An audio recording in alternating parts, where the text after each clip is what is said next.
Chaque nuit, les parkings de Philadelphie se transforment en quartiers. Des camping-cars sont alignés à l'arrière des entrepôts. Des familles dorment à quelques centimètres de la circulation. Moteurs coupés, chauffage éteint. Les autorités municipales affirment que la crise est sous contrôle. Mais il ne rétrécit pas, il s'étend, se déplace, se cache. Car avec des roues, on n'est pas sans abri, on est invisible. Et quand les lois sur le stationnement interdisent la survie, ce n'est pas une politique, c'est une punition. Restez jusqu'au bout, car une fois que vous aurez compris ce que la ville cache, vous comprendrez à quel point cette crise est incontrôlable. La crise cachée. Soyons clairs, être sans véhicule, ce n'est pas vivre en van, c'est un choix. Ce sont des photos Instagram de coucher de soleil sur la Pacific Coast Highway. Ce sont des télétravailleurs au salaire à 6 chiffres qui choisissent le minimalisme. Être sans véhicule, c'est une famille de 4 personnes qui dort dans une Toyota Camry de 2003 parce qu'elle a été expulsée. C'est un vétéran de 67 ans qui vit dans un camping-car en panne derrière le Walmart d'Aramingo Avenue, choisissant entre l'essence et le dîner. Le terme « sans-abri » désigne toute personne dormant dans des lieux non conçus pour l'habitation humaine. Parcs, voitures, bâtiments abandonnés, stations de métro. Les habitants de véhicules désignent spécifiquement les personnes utilisant des voitures, des fourgonnettes, des camping-cars ou des camions comme abri principal. Voici pourquoi la crise de Philadelphie est invisible. Le recensement ponctuel de la ville a recensé 905 personnes sans abri en 2024. Mais les habitants de véhicules apparaissent rarement dans ces recensements. Pourquoi ? Parce que les directives fédérales permettent aux villes d'exclure les résidents de camping-cars si le véhicule semble habitable, c'est-à-dire s'il a 4 murs et un toit. Alors, une famille vivant dans un camping-car avec une plomberie cassée, sans chauffage et une immatriculation expirée, ils sont statistiquement invisibles. Parallèlement, des termes comme « stationnement sécurisé » désignent des emplacements désignés où les automobilistes peuvent se garer légalement la nuit, avec accès aux toilettes et aux services. Les rafles sont des opérations municipales qui obligent les gens à déménager, souvent en remorquant leur domicile. Et avec la règle des 10 ans, nous en arriverons bientôt à ce cauchemar. Les sans-abri automobilistes de Philadelphie ne sont pas ceux que l'on croit. 73% d'entre eux sont sans domicile fixe pour la première fois. Beaucoup ont un emploi. Ils ne fuient pas le logement. Se loger est devenu mathématiquement impossible. La crise n'est pas ce que les gens imaginent. Elle est bien plus insidieuse que cela. Et quand on regarde qui vit réellement dans ces véhicules, les stéréotypes s'effondrent complètement. Ce ne sont pas des vagabonds ou des gens qui ont abandonné. Ce sont vos anciens voisins. C'est la personne qui vous a servi le café la semaine dernière. C'est l'assistante scolaire qui a aidé votre enfant à apprendre à lire. Ils avaient des appartements, des emplois, des routines. Ils payaient des impôts et un loyer et croyaient au système, jusqu'à ce que le système rende impossible le maintien dans un logement. Alors, comment passe-t-on du paiement d'un loyer à la nuit dans un parking ? La réponse n'est pas une catastrophe isolée, c'est une cascade, où chaque élément qui tombe rend le suivant inévitable. Le gouffre entre salaire et loyer. Le revenu médian des ménages de Philadelphie est de 60 302 $ par an. Un appartement d'une chambre à Philadelphie coûte aujourd'hui en moyenne 1 751 $ par mois. Cela représente 21 012 $ par an, soit plus de 35% de ce revenu médian, bien au-delà du seuil de 30% recommandé pour les frais de logement. Mais voici le véritable problème. Entre janvier 2018 et mars 2022, le loyer moyen à Philadelphie a augmenté de 19%. Les salaires, seulement 2,5%. Cela représente un écart de 16,5% entre ce que les gens gagnent et ce qu'ils doivent payer. Vous travaillez à temps plein au salaire minimum de Pennsylvanie, soit 7,25 $ de l'heure. Cela représente 15 080 $ par an. Il vous faudrait travailler 80 heures par semaine, soit le double du temps plein, juste pour vous permettre un studio dans le quartier le moins cher. Et alors, l'expulsion. En 2023, 43% des personnes admises dans les refuges de Philadelphie se retrouvaient sans abri pour la première fois. D'abord, les loyers impayés, puis le tribunal d'expulsion, et puis la voiture devient la seule option. Et voici ce qui rend la situation encore plus accablante. Philadelphie affiche l'un des taux de ménage accablés par le loyer les plus élevés du pays. Près de 50% des locataires consacrent plus de 30% de leurs revenus au logement. Cela signifie que la moitié de la ville est à un coût d'urgence de l'expulsion. Une facture médicale, une réparation automobile, une réduction d'horaire. La moindre dépense imprévue devient un point de bascule. Le calcul est tout simplement impossible et des milliers de familles le découvrent chaque mois. Mais perdre son appartement n'est que le début. Ce qui suit révèle comment tout le système est conçu pour vous maintenir à terre. Ce que vous avez vu jusqu'ici n'est qu'un aperçu. Abonnez-vous et suivez-moi. La prochaine partie vous montrera comment une simple politique a transformé la survie en crime. La règle des 10 ans et le verrouillage des Isler, parc de camping-car. Vous avez perdu votre appartement, mais vous avez un camping-car. Problème résolu, n'est-ce pas? Faux. La plupart des parcs de camping-car de Pennsylvanie appliquent la règle des 10 ans. Ils n'acceptent aucun camping-car de plus de 10 ans. Cette règle est censée garantir la qualité et l'esthétique. En réalité, il s'agit d'une discrimination économique. Une famille de travailleurs avec un camping-car de 15 ans valant 5 000 $, on lui refuse l'accès. Pendant ce temps, un couple de retraités avec un camping-car neuf à 50 000 $, bienvenue à bord. Même avec un camping-car récent, les coûts sont exorbitants. Les aires de camping-car privées près de Philadelphie facturent entre 40 et 65 $ par nuit, soit 1 200 à 1 950 $ par mois, plus cher que bien des appartements. Les parcs d'État, ils limitent les séjours à 14 jours consécutifs, obligeant à des déménagements constants toutes les 2 semaines. Et voilà l'ironie la plus cruelle.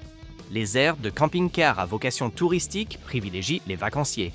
En été, les familles qui travaillaient sont complètement chassées parce que les touristes paient plus cher. Du coup, impossible de se payer un appartement, impossible d'entrer dans une aire de camping-car. Où aller? La rue. Et c'est là qu'on découvre que la rue a ses propres règles, des règles qui n'ont jamais été conçues pour des gens qui tentent de survivre. Contrôle du stationnement, une criminalisation du sans-abrisme. La réglementation du stationnement à Philadelphie n'a pas été conçue pour les automobilistes, mais elle est devenue le principal outil de criminalisation des sans-abri. La ville impose une limite de stationnement de 72 heures.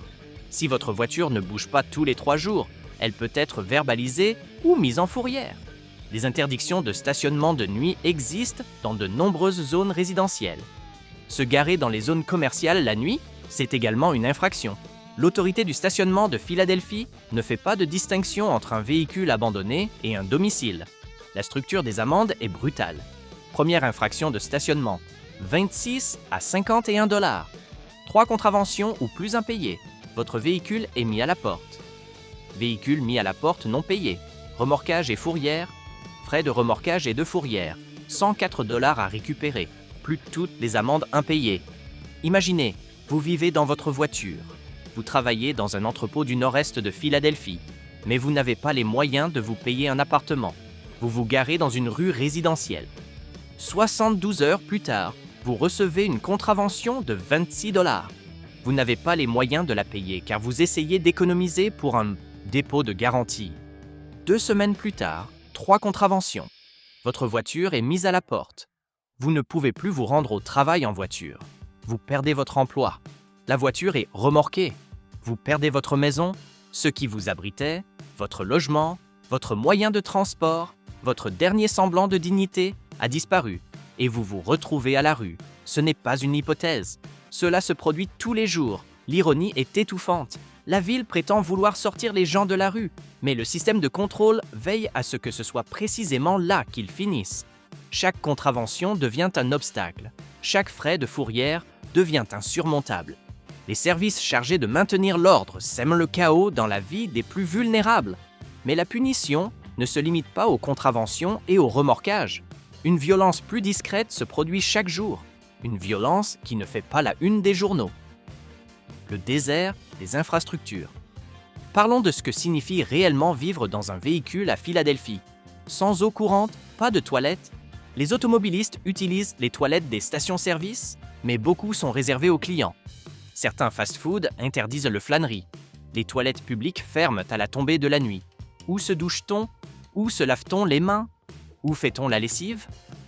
La réponse est non, pas régulièrement, pas avec dignité, sans branchement électrique, pas de chauffage en hiver, lorsque les températures à Philadelphie descendent en dessous de 0, sans climatisation en été, lorsque les températures atteignent 35 degrés. Votre téléphone, votre seul lien avec le travail, les services et la famille, est alors hors service et vous n'avez aucun moyen de le recharger.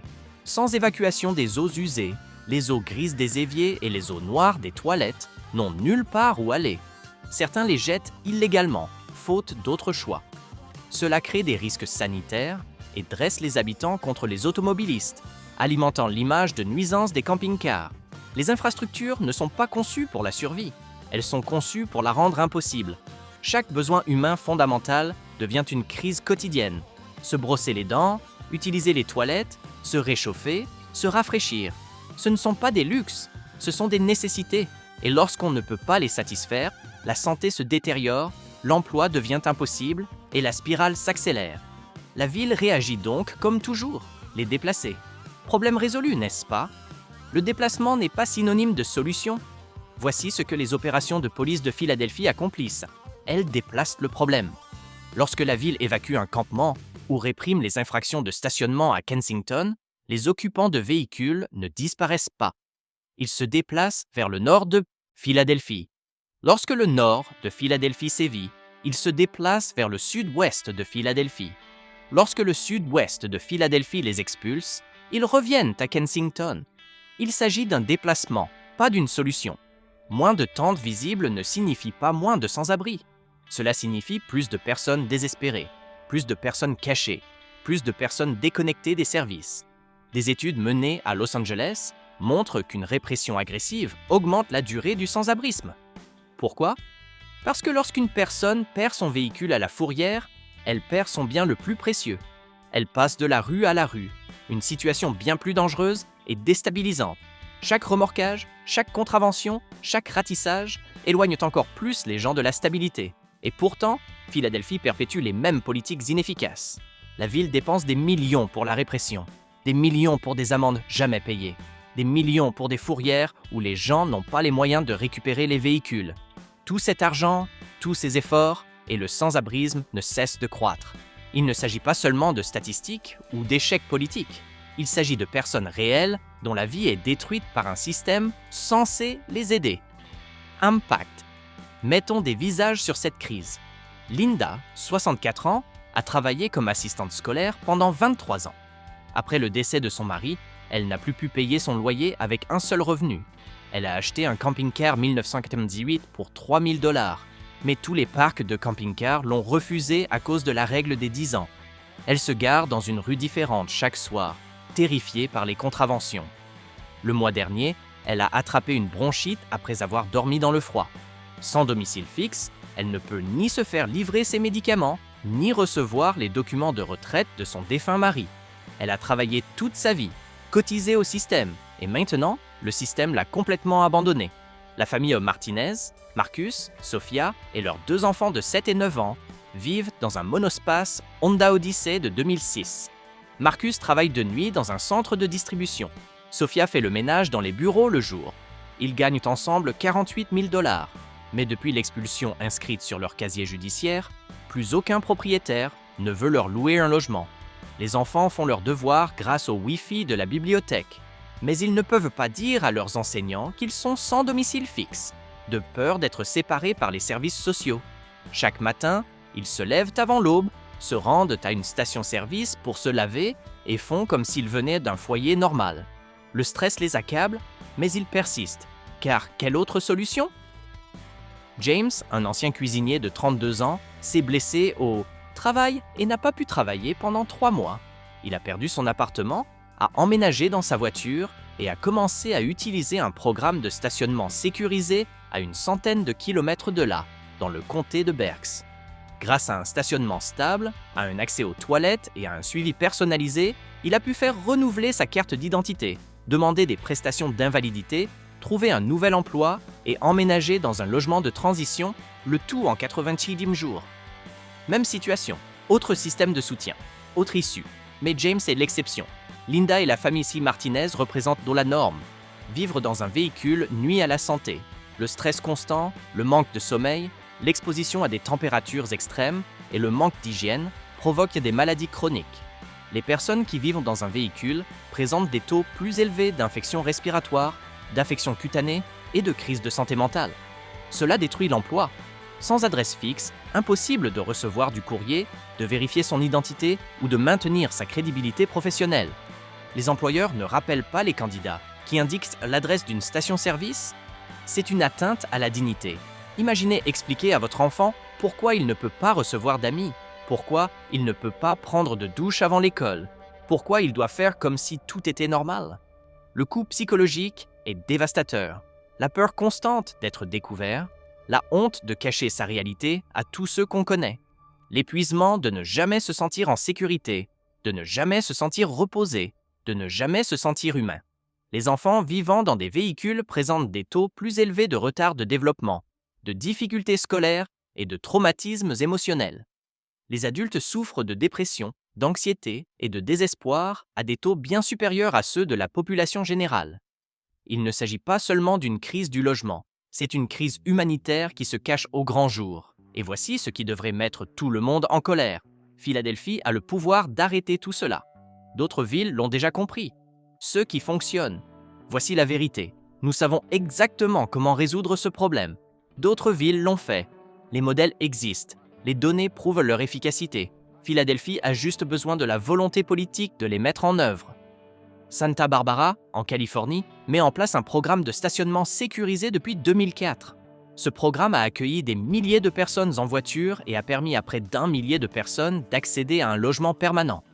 Le programme de San Diego, géré par le Jewish Family Service, propose des parkings sécurisés avec accès sécurisé, des toilettes et des douches sur place, une prise en charge des dossiers, dans les 72 heures suivant l'admission, une aide à l'identification, 90% des personnes obtenant leurs documents dans les 7 jours, des services d'emploi et des formations en éducation financière, un accompagnement au logement avec une location sous 30 jours pour les participants qualifiés et un taux de rétention de 85% sur 24 mois. Le coût ? Environ 30 $ par véhicule et par nuit, soit le même prix qu'un lit en refuge. Mais contrairement au refuge, le stationnement sécurisé accueille des familles entières, inclut le transport en véhicule et assure la continuité de l'emploi. Le comté de Los Angeles a lancé le projet pilote de logement temporaire Pathway Home RV en novembre 2024. Ce modèle comprend un parking en location principale, pouvant accueillir 14 camping-cars, jusqu'à 20 participants, bénéficiant de services d'accompagnement, d'un accompagnement en logement sur place, d'un soutien en santé mentale et en toxicomanie, et d'un accès direct à un logement permanent. Les participants conservent leur véhicule pendant la durée des services, ce qui assure la stabilité, la préservation de leurs actifs et une sécurité immédiate. Dreams for Change à San Diego a été le pionnier du modèle collectif en 2009, avec un parking sécurisé, centralisé et des services complets. Leurs indicateurs de performance clés sont éloquents.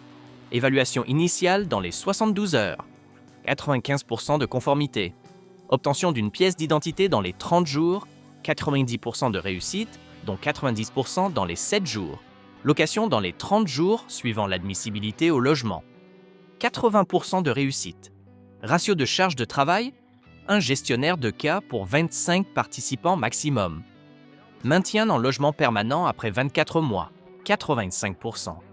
Il ne s'agit pas d'objectifs ambitieux, mais de résultats concrets issus de programmes concrets au service de personnes réelles. Philadelphie peut dès maintenant actionner des leviers politiques spécifiques. Premièrement, supprimer la règle des 10 ans, remplacer les restrictions d'âge par des inspections de sécurité.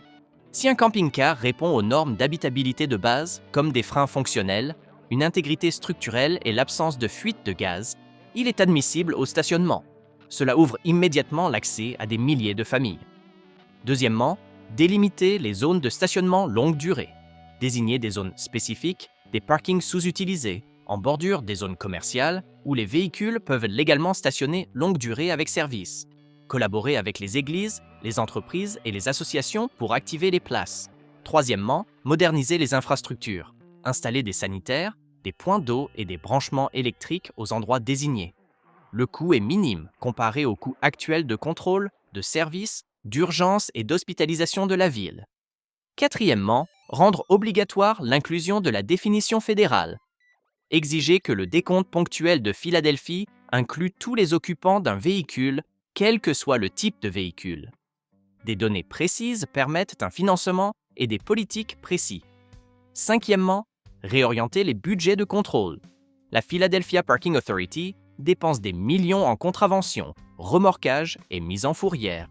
Réorienter une partie de ce budget vers des infrastructures de stationnement sécurisées et la gestion des dossiers. Le calcul est simple. Les coûts liés à la seule application de la loi grimpent. Le nombre de sans-abri augmente et il n'y a plus de sortie de logement. Un stationnement sécurisé et des services de qualité permettent de stabiliser les coûts, de réduire le nombre de sans-abri et de maintenir 85% des logements. Philadelphie dépense de l'argent dans un sens ou dans l'autre. La question est, le dépenser en sanctions ou en solutions? D'autres villes ont choisi des solutions, et elles fonctionnent. Ces programmes ne sont pas expérimentaux, ils ont fait leurs preuves, ils sont reproductibles, ils attendent d'être mis en œuvre. Alors, Philadelphie, qu'est-ce que ce sera? Parce que le choix n'a jamais été aussi clair. La crise des sans-abri à Philadelphie n'est pas une question de paresse, mais de mathématiques. Quand le loyer dépasse de 16,5% le salaire, se loger devient impossible.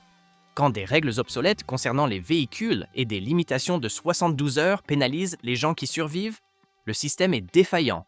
Mais la solution existe, des programmes de stationnement sécurisés, une prise en charge rapide, l'accès aux pièces d'identité et des gestionnaires de dossiers qui ont vraiment le temps d'aider. Linda n'a pas besoin d'amende. Elle a besoin d'un parking sécurisé et d'un assistant social. La famille Martinez n'a pas besoin de contravention.